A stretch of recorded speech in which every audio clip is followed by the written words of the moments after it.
Или, кстати, это не закончил, о Толстоюрте. В начале 1980-х годов я работал заведующим отдела Чечено-Ингушского республиканского музея краеведческого. Вот. И в это время готовилось открытие филиала музея в станице Старогладковской, музее писателя Льва Николаевича Толстого. Ну, вы знаете, что он во время Кавказской войны, он был фейерверкером артиллерии русской, вот, был в Чечне, воевал. Вот. И вот открытие его музея. Ну, активное участие принимали и музей Толстого с Москвы. Вот. И мне приходилось в то время ездить по станицам Наурского района и в первую очередь Шелковского, а потом Наурского района, там собирать материалы быта. Это, правда, далеко было от Грозного, но как зав. Отделом я должен был ездить. Вот. И постоянно я еще до армии обратил внимание, селение Дойкройл было переименовано в селение Толстой Юрт в честь вот этого писателя Льва Николаевича Толстого. Вот, потому что в бытность его на Кавказе он подружился с чеченцем Садоми Сербиевым, жителем селения Толстой Юрт, Дойкройл, они в то время называлось как Старый Юрт.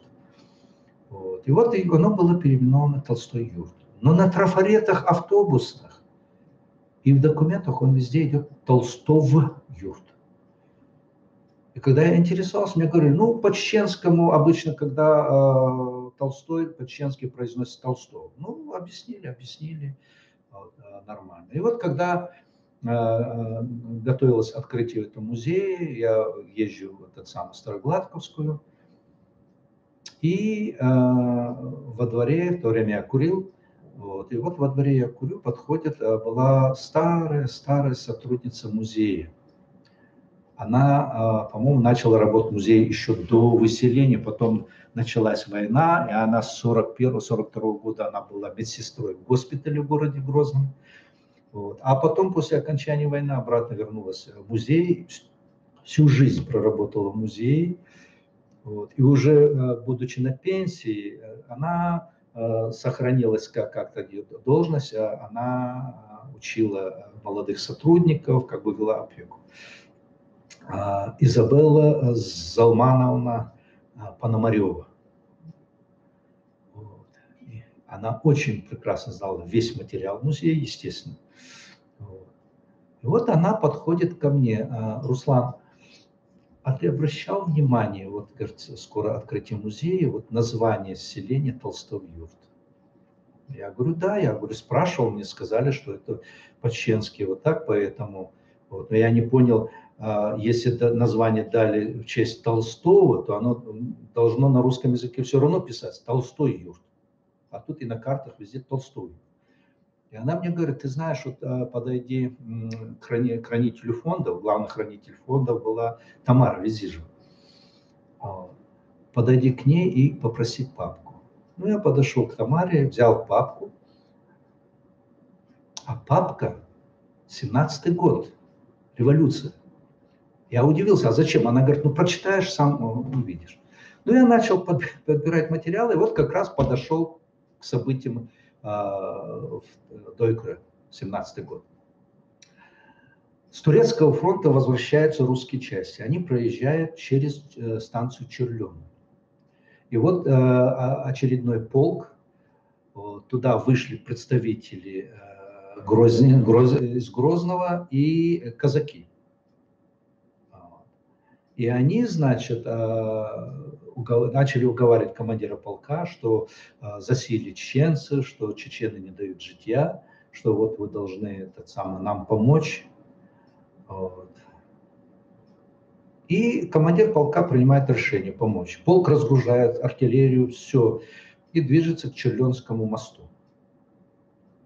Вот с этой стороны селения Толстой Юрт, на той стороне чуть дальше Черлёна и станция. Вот. Жители селения, они перекрыли переход моста. Вот. И начались переговоры. Командир полка, он, значит, вызывает старейшин селения, а старейшин населения кого двигает? Родственников шейха Доки Шаптукаева, вот, которого чеченцы считают эвлия. Вот. И его приглашают, и командир полка ему говорит: ты знаешь, старик, мы против вас ничего не имеем, мы идем против тех чеченов туда. Вот. Если вы пропустите, мы вас не тронем. Вот. Нам надо пройти. Кстати, вот при вот этих переговорах присутствовал как раз этот Абдрахман Лалаев. Он мне как раз это и подтвердил, потому что он там сам. И вот тогда вот этот потомок, родственник шейха, сейчас не помню, по-моему, Хасханов, я сейчас не помню. Сам этот самый Дока Шаптукаев, он умер, по-моему, где-то в 914 году, 915, до революции не дожил. Вот. И он заявляет жителям селения: вот, надо пропустить, они против нас ничего не имеют, мы мирные чечены, вот, а там пусть они что хотят делают. Часть жителей недовольна, но против потомка эвлия не попрешь, потому что у них прямая связь сверху, люди приближенные. И в конце концов люди согласились. И весь полк через мост проходит мимо селения Дойкрыл, через станицу Горячеисточническую, поднимается на Тирских ребят, разворачивает пушки и с двух сторон начинает бить селение Дойкрыл.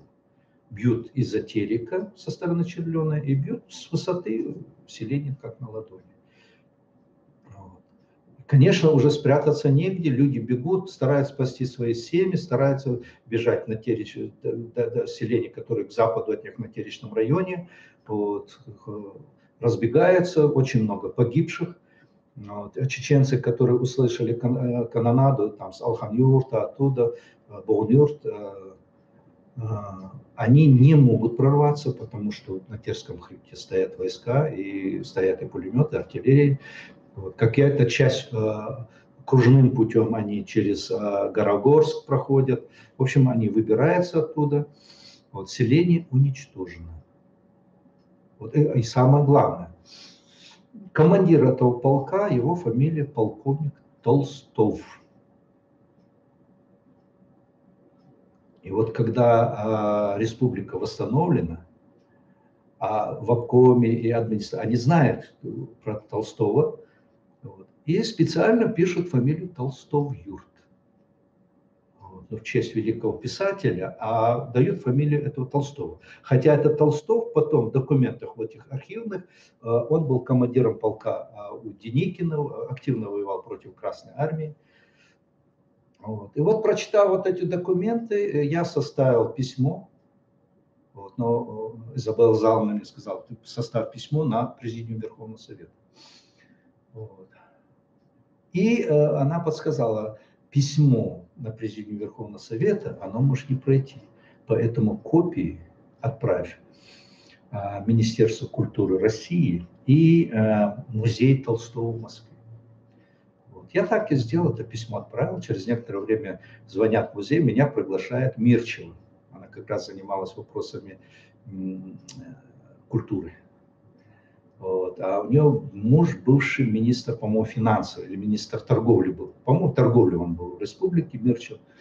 Вот. Она очень приятная женщина, очень общительная такая.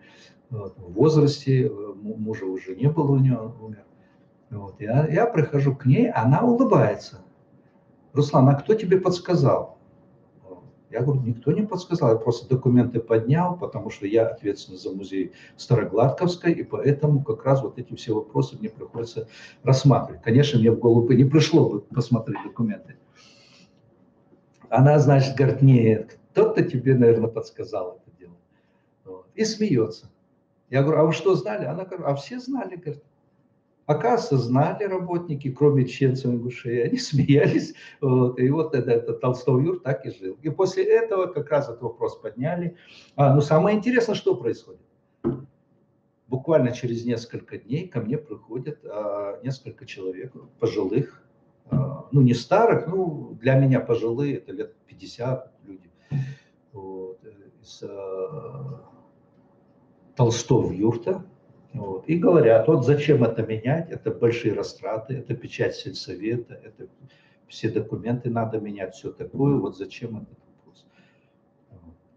Я говорю, ну какой бы это вопрос ни был, но сейчас у нас юбилей Толстого, и когда имя великого русского писателя искажено, я говорю, это ни в какие рамки не лезет. Разве можно такие вещи допускать?